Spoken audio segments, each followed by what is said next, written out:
We are Arsenal. Wembley bound. We love Arsenal. Oh yes. We are Arsenal. No mercy. We're Arsenal forever. We are Arsenal. Road to Wembley. We love Arsenal. Oh yes. We are Arsenal. Can't stop us. We're Arsenal forever. ሰላም እንዴት አደራችሁልን? ክብራና ክብራን የመድፈኞቹ ደጋፊዎች ዛሬ ጨዋታ ቀን ነው። የአውሮፓ ሻምፒዮንስ ሊግ የግማሽ ፍጻሜ የመጀመሪያ ዙር ጨዋታ አርሰናል ወደ ስፔን ዋና ከተማ ማድሪድ አቅንቶ በኤራድ ዋንዳ ሜትሮፖሊታኖ ከአትሌቲኮ ማድሪድ ጋር ይጫወታል። በጣም ወሳኝና ኢንተረስቲንግ ጨዋታ ነው። ስለዚህ ጨዋታ ብዙ ሀሳቦችን ልናነሳ ዘለግ ላለ ደቂቃዎች ከእናንተ ጋር ቆይታ ልናደርግ ተገናኝተናል። ስለምታደምጡና ቆይታችሁን ከኛ ጋር ስለምታደርጉ ከልብ ነው የምናመሰግነው። የትናንትናውን ጨዋታ ሻምፒዮንስ ሊግ የመጀመሪያ ዙር የግማሽ ፍጻሜ ጨዋታ ፒኤስጂ ከሙኒክ ጋር ባረጉት ተንደርድረን በዛሬው ጨዋታ ውስጥ ያለውን የመልክ ልዩነት ለመቃኘት እንሞክራለን። ስለ ጨዋታው ብዙ ሀሳቦችን ነው የምናነሳ። በዲያጎ ሲሞንና በሚኬል አርቴታ በሚደረገው ጨዋታ ውስጥ በሚኖሩት የአሰላለፍ ጉዳዮች እንዲሁም ደግሞ የፊት መስመር ጥራቶች ጉዳይ ላይ እናነሳለን። በተለይ ደግሞ ሁሊያን አልቫሬዝ እና እንዲሁም ደግሞ አንቷን ግሪዝማን የሚመሩት የፊት መስመር ምን አይነት መልክ ይኖረዋል፣ ከሳካ ጋር አርሰናል ምን አይነት ቡድን ነው፣ እንዲሁም ደግሞ ዳቪድ ራያ፣ ገብርኤል ማጋሌሽ እና ዊሊያም ሳሊባን የሚያጣምረው የአርሰናል የመከላከል ውቅር ምን ይመስላል፣ እንዲሁም ቁጥሮች እንዴት ይደግፉታል የሚሉትን ጉዳዮች እናነሳለን። በርካታ ጉዳዮች ነው የምናነሳ። ሁለቱ ቡድኖች በሻምፒዮንስ ሊግ ታሪክ በርካታ ጨዋታዎችን አድርገው ዋንጫ ያላነሱ ብቸኛ ቡድኖች ናቸውና ለሁለቱም ቡድኖች ወሳኝ ነው። አንዱ ቡድን ይቀራል ከዚህ የውድድር ዓመት ማለት ነው። አንዱ ይጓዛል ወደ ፋይናል፣ ከትናንትና ተጋጣሚዎች አንዱን ይገጥማል ማለት ነው። ስለዚህ ኢንተረስቲንግ ማች ነው የሚሆነው። ጨዋታው በጣም ብዙ ጉዳዮች አሉት። በአርሰናል በኩልስ ትናንትና ጋዜጣዊ መግለጫ ሚኬል አርቴታ ሲሰጥ ሪካርዶ ካላፊዮሪ እንደሚመለስ ተናግሯል። ሳካም ይኖራል፣ ካይ ሃቨርትዝ አይኖርም፣ ዩሪያን ቲምበር የመመለስ እድሉ 50% ነው ብሏል። እናም ጉዳዮችን እናነሳለን። አብራችሁን ብቻ ቆዩ። የኮሜንት መስጫው ባር እናንተን ይጠብቃል። ግምቶቻችሁን አስፍሩልን። የጨዋታ ግምቶቻችሁን አትሌቲኮ ማድሪድ ከአርሰናል ስንት ለስንት ተጠናቀቀ ጻፉልን። ሀሳቦቻችሁን መጻፍ ትችላላችሁ። እንዲሁም ሰብስክራይብ ማድረጋችሁ አይረ እየተጠፋፋን ነው። እናንተም ደግሞ ማዳመጣችሁ እየቀነሰ ነውና አብራችሁን ቆዩ ፕሊዝ። ከመሸጋገሪያ ሙዚቃ በኋላ ዋንዳ ሜትሮፖሊታኖ ጨዋታው ምን ይመስላል እንመለከታለን።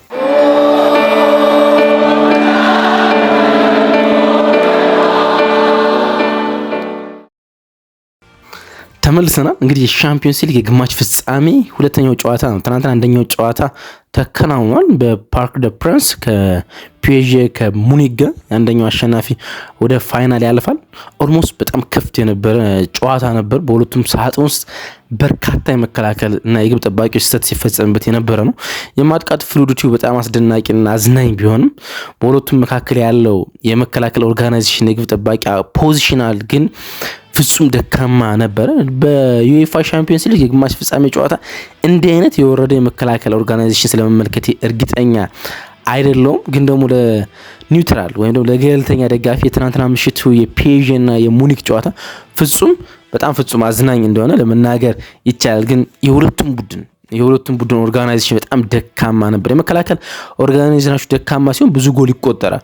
ሙኒክና ፒኤስጂ ብቻ ስለሆነ አይደለም ጎሎቹ የተቆጠሩት። ማንም ቲም ቢሆን በትናንትናው የዲፌንስ ኦርጋናይዜሽናቸው ብዙ ጎል እነሱ ሊያስቆጥሩ ይችላሉ፣ ግን ብዙ ጎል ሊቆጠርባቸው እንደሚችል መናገር ይቻላል። ለዚህ ምስክር የሚሆነው የአትሌቲና የባርሳ ጨዋታ ነው። ባርሳም እንደዚህ ነበር አትሌቲን የገጠመው፣ ግን አትሌቲ ባርሳ ላይ ለማስቆጠር ፍጹም አልተቸገረም። ምክንያቱም የባርሴሎና የዲፌንስ ኦርጋናይዜሽን በጣም ደካማ ስለነበረ ማለት ነው። ትናንትና በሁለቱ መካከል ያን የተመለከቱ በጣም ሲበዛ ሁለቱም አሰልጣኞች ከጨዋታው መጠናቀቅ በኋላ ቲሞቻቸውን ይዞ ብዙ ወቀሳ የሚያነሱት በዲፌንስ ኦርጋናይዜሽናቸው ነበር። ግን ደግሞ በጨዋታው አጠቃላይ ባየር ሙኒክ በጣም ፍጹም የተሻለ ነበረ። ግን በሞመንቶች ፒኤስጂ ብዙ ጎሎችን አስቆጥሮ ጨዋታውን 5-4 አሸንፏል። የሁለቱ ተጋጣሚ የመጀመሪያ ዙር ጨዋታውን ደግሞ ዛሬ በዋንዳ ሜትሮፖሊታኖ ያሳያል። ዋንዳ ሜትሮፖሊታኖ እርግጥ አሁን ኤራድ ሜትሮፖሊታኖ ተብሯል። ከዛ በፊት ደግሞ ቪትዝ ዋንዳ ሜትሮፖሊታኖ ተብሎ ነበር። አሁን ራድ ኤር ሜትሮፖሊታኖ ይባል። በዛ ስታዲየም ውስጥ ዛሬ ጨዋታቸውን ያከናውናሉ። ሁለቱም ቡድኖች ዩሲኤል ወይም ደግሞ የአውሮፓ ሻምፒዮንስ ሊግ አንስተው አያውቁም። ሜይ የመጨረሻ ወሳኝ ወር ነው፣ በተለይ ለአርሰናል። አሁን ግንቦት ላይ ነው የምንገኘው። ይሄ ወር በጣም ሲበዛ በጣም ሲበዛ ወሳኝ ወር ነው ለአርሰናል። በፕሪሚየር ሊጉ እዚህ ወር ላይ ሳይደርስ አርሰናል ሁሉም ነገር የሚያጠናቅ ይመስል ነበር፣ ግን አሁን በግዴታ ወደዚህ ወሳኝ ወር ውስጥ ገብቷል። የመጨረሻ ወር ነው ሁሉንም ነገር የአመት ልፋቱን የሚወስን ማለት ነው። በፕሪሚየር ሊጉም በሻምፒዮንስ ሊግም ለዛ ይመስላል። ከጨዋታው አስቀድሞ በዋንዳ ጋዜጣዊ መግለጫ ከሚካኤል አርቴታ ጋር የሰጠው አምበሉ ማርቲን ኦዴጋርድ ነበርና ለሁለቱም ዋንጫዎች በስነልቦና መዘጋጀት አለብን ያለው። እናም 4 ወሳኝ የፕሪሚየር ሊግ ጨዋታዎች፣ 3 ወሳኝ የሻምፒዮንስ ሊግ ጨዋታዎች በዚህ ወር ውስጥ ይከናወናሉ። ለአትሌቲክ እንደዚህ አይነት አማራጮች የሉትም። ምክንያቱም አትሌቲክ በሁሉም ውድድሮች በኮፓ ዴላሬም በላሊጋውም ከዋንጫ ፉክክሮች ውጭ ነው ያለ። ስለዚህ ይሄኛው ዋንጫ በዚህ ውድድር ዓመት ብቸኛው የቀራች የሚፎካከሩበት ዋንጫ ነው። ሜቢ ዲያጎ ሲሞኔ ከቡድኑ ጋር የሚለያይ ከሆነ ደግሞ የመጨረሻ ትራያንጎ ነው የሚሆነው ዋንጫ ለማንሳት ማለት ነው። አርሰናል ከኒውካስሉ ፍጹም አድካሚ ጨዋታ በኋላ ነው ወደዚህኛው የሚመጣው። በኤምሬትስ ነው ጨዋታው የነበረው። 1-0 የተጠናቀቀ በኤብሬቺ ዜ የተጠናቀቀ ጨዋታ ነበር። ፍጹም አድካሚ ፊዚካሊ ጨዋታ አድርጎ ነው ወደዚህኛው ጨዋታ የሚመጣ። አርቴታ እንግዲህ አንዳንድ ስቴፕ በሻምፒዮንስ ሊግ ዋንጫ ፉክክር እየቀረበ ነው የመጣ እንደምታውቁት ማለት ነው። አሁን ይሄኛው ሶስተኛው ሻምፒዮንስ ሊግ ዋንጫ ፉክክሩ ነው። 2022-23 ነው ቡድኑ ወደ ሻምፒዮንስ ሊግ የመለሰው። 2023-24 ቡድኑ ከተመለሰ በኋላ ሙኒክ ላይ ከሙኒክ ጋር ተደራርሶ በሩብ ፍጻሜ በሙኒክ ወደቀ። ያቺ የቡካዮ ሳካ የመጨረሻ ደቂቃ ፍጹም ቅጣቷን ብትሰጥ ወደ ግማሽ ፍጻሜ ማለፍ እድል ነበር። ሩብ ፍጻሜ ላይ ወደቅን። ባለፈው ውድድር ዓመት 2024-25 ደግሞ ሩብ ፍጻሜ የደረሰንን ቡድን ሪያል ማድሪድን ጥለን ለግማሽ ፍጻሜ ደረስን። ፒኤስጂ ጋር ነበር ጨዋታው ማከናወን የነበረብን። ፍጹም ደካማ የፊት መስመር ይዘን በጉዳት የሳሳ ከፒኤስጂ ጋር ፍጹም ፋይት አድርገን በግማሽ ፍጻሜ ወደቅን። አሁን ግማሽ ፍጻሜ ላይ ከአትሌቲኮ ማድሪድ ጋር የምንሄደው። ስለዚህ አንድ ስቴፕ ፈቅ ለማለት ይሄን የግማሽ ፍጻሜ አልፈን ወደ ፋይናል የመድላችን በጣም በጣም ሰፊ ነው የሚሆነው ማለት ነው። አንዳንድ ስቴፕ ሚኬል አርቴታ ወደ ሻምፒዮንስ ሊግ ፋይናል እየቀረበ ስለሆነ ማለት ነው። አርቴታ እንግዲህ ከሲሞኒ ጋር ነው እንግዲህ ይሄ ጨዋታ የሚደረገው። አትሌቲ ከሲሞኒ ጋር 2 የሻምፒዮንስ ሊግ ፋይናሎችን አድርጓል። አትሌቲኮ ማድሪድ ማለት ነው። ሁለቱን በማድሪድ ነበር የወደቀ ማለት ነው። አንድ ሰሚ ፋይናል ደግሞ አከናውኖ ነበር። ስለዚህ እዚህ ስቴጅ ላይ መድረስ ለአትሌቲ የተለመደ ነው ወይም ደጋግሞ አድርጎታል ማለት ይቻላል ከዲያጎ ሲሞኔ ጋር። ለሚኬል አርቴታ ግን ይሄኛው ስቴጅ በተከታታይ አመት ለሻምፒዮንስ ሊግ ፋይናል ሲደርስ ለአርቴታ ብቻ ሳይሆን ለአርሰናል የምንጊዜ ማንኛውም አሰልጣኝ የመጀመሪያ ታሪክ ነው። አርሰናል በታሪኩ ለመጀመሪያ ጊዜ ነው በሻምፒዮንስ ሊግ ግማሽ ፍጻሜ በተከታታይ አመታት ሲቀርብ ማለት ነው። ስለዚህ ኢንተረስቲንግ ጉዳይ ነው ለአርሰናል የሚሆነው ማለት ነው። እንግዲህ ሁለቱም ቡድኖች የአውሮፓ ሻምፒዮንስ ሊግ ዋንጫን አንስተው አያውቁም። አንስተው አለማወቅ ብቻ ሲሆን በአውሮፓ ሻምፒዮንስ ሊግ በርካታ ጨዋታዎችን አከናውነው ዋንጫውን ያላነሱ 3 ቲሞች ነው የነበሩ። አትሌቲኮ ማድሪድ፣ አርሰናል እና ፒኤስጂ ማለት ፒኤስጂ ባለፈው የውድድር ዓመት ዋንጫውን አነሳ። አሁን 2 ቡድኖች ናቸው ሻምፒዮንስ ሊግ ከመባሉ በፊት ዩሮፒያን ካፕ የተባለን በነበረበት ጊዜም እንዲሁም ሻምፒዮንስ ሊግም ተብሎ በሁለቱም ውድድሮች በርካታ ጨዋታዎችን አድርጎ ዋንጫዎችን ያላነሱ ቡድኖች 2 ናቸው። አርሰናል 223 ጨዋታዎችን አከናውኖ ዋንጫውን አላነሳም። አትሌቲኮ ማድሪድ ደግሞ 190 ጨዋታዎችን አከናውኖ ዋንጫውን አላነሳም። እንግዲህ በአውሮፓ ውድድር ሳንሸነፍ በጣም ብዙ የተጓዝንበት አመት ለመሆን አንድ ጨዋታ ነው የቀረን። በዚህ ውድድር ዓመት እንግዲህ 12 ጨዋታዎችን አከናውናል። 8 የሊግ ፌስ ጨዋታዎችን አከናውናል። እንዲሁም 4 የነካውት ጨዋታዎችን አከናውናል። በድምር 12 ጨዋታዎችን አከናውነን ምንም አይነት ሽንፈት አልገጠመንም። 10ን አሸንፈን 2ቱን ተሸንፈናል። በአርሰናል እግር ኳስ ታሪክ በሻምፒዮንስ ሊግ ውድድር ሳይሸንፍ ብዙ የተጓዘው 2005 ማርች 2005 ከኤፕሪል 2006 ነው። 2 የተለያዩ ሲዝኖች ማለት ነው። 13 ጨዋታዎች ሳንጓዝ ሳንሸንፍ ተጉዘን ነበር። ሳንሸንፍ አይሚን ማለት ነው።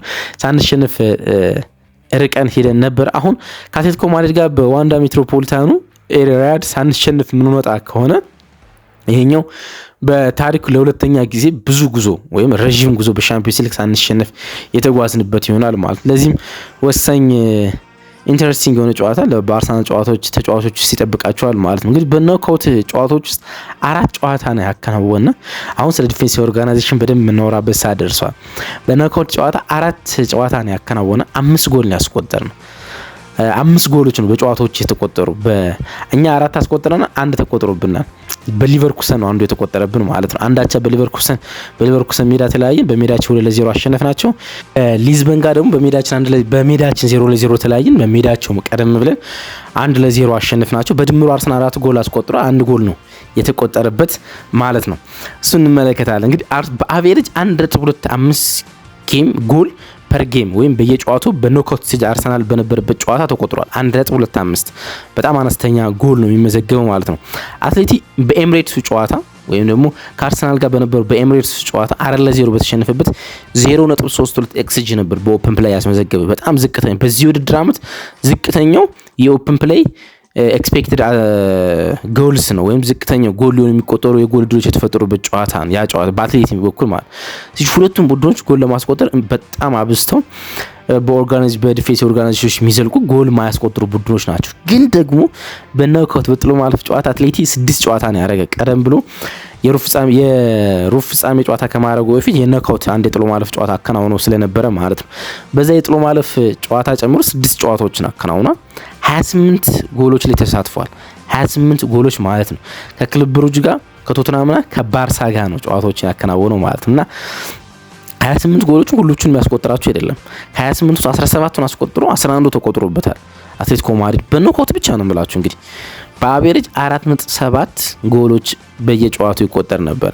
4.7 በየጨዋታው ማለት ነው አትሌቲኮ ማድሪድ የነበረባቸው የጥሎ ማለፍ ጨዋታዎች ማለት ነው። ስለዚህ ዲፌንሲቭ ኦርጋናይዜሽኑ ሳሳ ሲል ጎል ይቆጠራል። ለዛ ነው አትሌቲ በብዙ በመከላከል የሚወቀስ ቡድን ነው ወይም ደግሞ በጣም ጥብቅ የሆነ የመከላከል ኦርጋናይዜሽን ያለው ቡድን ነው። ግን ደግሞ የተቃራኒ ቡድን የመከላከል መዋቅር በጣም ደካማ ሲሆን እንደዚህ ብዙ ጎሎችም ሊያስቆጥር እንደሚችል የምትመለከቱት ይሆናል ማለት ነው። ስለ አንዳንድ ተጫዋቾች እናንሳ። በአርሰናልም በአትሌቲ በኩልም ማለት ሁሊያን አልቫሬዝ መጠቀስ ያለበት ተጫዋችና አርሰናል ተከላካዮች ፍጹም ስራ ሊያበዛባቸው የሚችል ተጫዋች ነው። በዚህ ውድድር በሻምፒዮንስ ሊግ 9 ጎሎችን ነው ከ7.2 ኤክስጂ ማስቆጠር ይቻላል። ሊቆጠሩ ከሚገባቸው 7.2 ኤክስፔክትድ ጎሎች ውስጥ 9ን አስቆጥሯል። ኦቨር ፐርፎርም ነው ያደረገ። 7 ሊያስቆጥር ተገብቶት 9 ያስቆጠረ። ፐርፎርማንሱ በጣም የላቀ መሆኑን ያሳያል። 39 ሹቶችን ነው በዚህ ውድድር ዓመት በሻምፒዮንስ ሊግ ያደረገ ማለት ነውና ግን ኦልሬዲ የምንጊዜም የሻምፒዮንስ ሊግ በአንድ ውድድር ዓመት በርካታ ጎሎችን ያስቆጠረ የአትሌቲኮ ማድሪድ ተጫዋች ሆኗል። በታሪክ ነው የምላችሁ። ይሄ የአትሌቲኮ ማድሪድ ቡድን ዲያጎ ፎርላን የሚል አጥቂ ነበረው፣ ወይም ደግሞ ሰርጂዮ አጉዌሮ እዚህ ቡድን ውስጥ ተጫውቷል፣ ወይም ደግሞ ቶሬዝ እዚህ ቡድን ውስጥ ተጫውቷል። በርካታ የአጥቂ ስፍራ ተጫዋቾች ዴቪድ ቪያን ጨምሮ ለአትሌቲኮ ማድሪድ ተጫውተዋል። በጣም በርካታ አስደናቂ አጥቂዎች ማለት ነው። ግን ደግሞ ፋልካውን ጨምሮ ግን ደግሞ አልቫሬዝ የመጀመሪያው ተጫዋች ነው በአትሌቲኮ ማድሪድ ማሊያ ውስጥ በአንድ ውድድር ዓመት 9 ጎሎችን ያስቆጠረ ማለት ነው። ይሄ ፊት መስመር በጣም አስደናቂ ጥንካሬው አንዱ በ4-4 ፎርሜሽን ውስጥ ከአንቶን ግሬዝማን ጋር የፊት መስመር ውስጥ የሚመሩት ማለት ነው።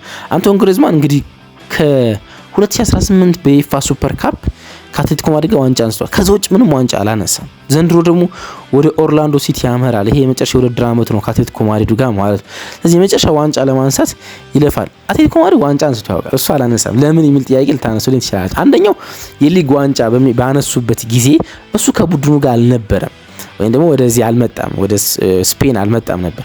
ከዛ በኋላ ሌላኛውን የሊግ ዋንጫ ሲያነሱ ከ3 ዓመት በፊት እሱ የባርሴሎና ተጫዋች ነው ነበረ፣ ወደ ባርሴሎና መጥቶ ነበረ። እንዲሁም ደግሞ የኤሮፓ ሊግ ዋንጫም እኛን ግማሽ ፍጻሜ አሸንፎ ሲያነሱም እሱ የባርሴሎና ተጫዋች ነው ነበረ። ስለዚህ በሁለቱ አጋጣሚዎች ውስጥ ወደ ባርሴሎና ሂዶ ነበር። አትሌቲኮ ማድሪድ ነበር፣ ባርሴሎና ተመልሶ ወደ አትሌቲኮ ማድሪድ ነው የመጣ። ስለዚህ ዋንጫዎችን ከቡድኑ ጋር አላነሳ፣ ሜጀር ዋንጫዎችን ከሱፐር ካፕ ውጭ ማለት። ስለዚህ ይሄኛው የመጨረሻ ተሳትፎ ነው የሚሆነው። ከአትሌቲክ ያለው ቁጥር ግን በጣም የሚደንቅ ነው። አጠቃላይ እሱ በተሳተፈባቸው የሻምፒዮንስ ሊግ ጨዋታዎች ውስጥ 24.2% ነው የአትሌቲኮ ማድሪድ ሻምፒዮንስ ሊግ ጎሎች ተሳትፏል በጎሎች ላይ ማለት ነው። እንግዲህ እሱ በነበረባቸው አመታቶች ውስጥ አትሌቲኮ ማድሪድ 231 ጎሎችን ያስቆጠረ 231 ጎሎችን ሻምፒዮንስ ሊግ ላይ ማለት ነው።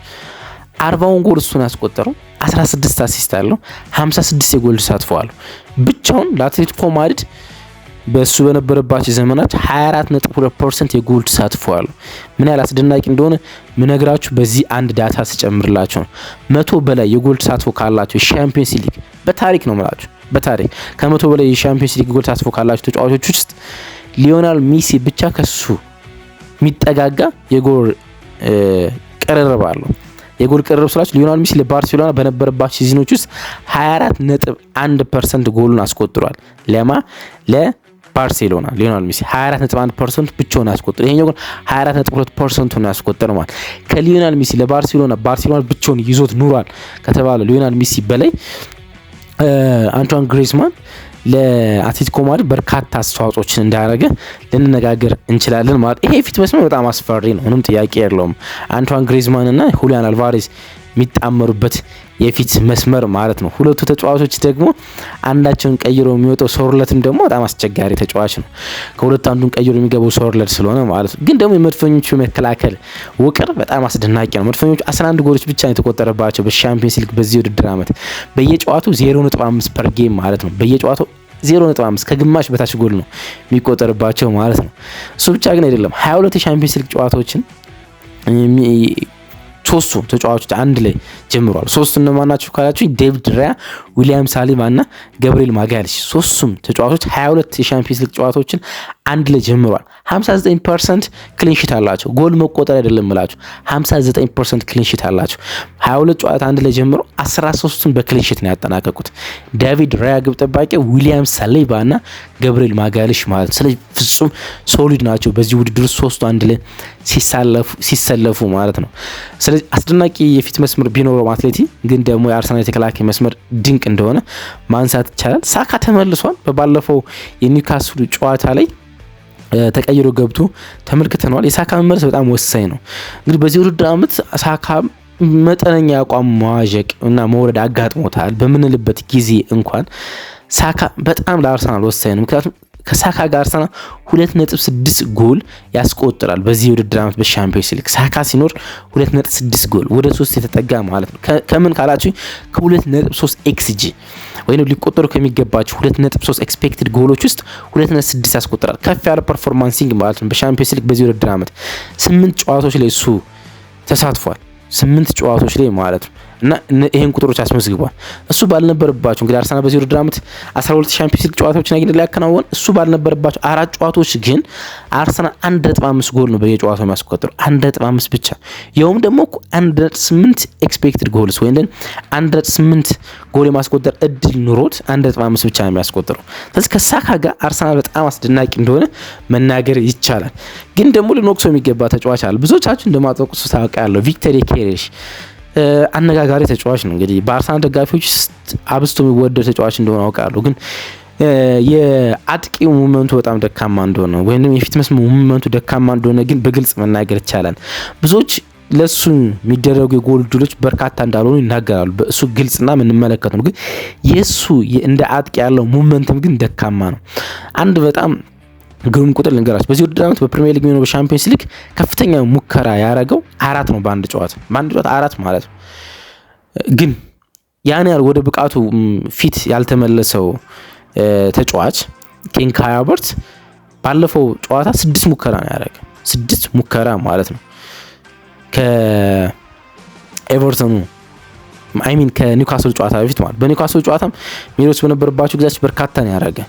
ግን ሁለቱን ተጫዋቾች ብቻ እንኳን ሚካኤል ሜሪኖ አጥቂ ሆኖ በተሰለፈባቸው በዚህ ውድድር ዓመት 5 ሙከራዎችን በጨዋታ ያከናውን ነበር። እዚህ የሙከራው መጠኑ በጣም አነስተኛ ነው። የሙከራ መጠኑ ማለት የጎል ዕድሎች መፈጠር ብቻ ሳይሆን የሱ ሙቭመንት ደካማ መሆኑ። በጥሎ ማለፉ አሁን ለምሳሌ 2 የጥሎ ማለፍ ጨዋታዎችን አከናውነናል።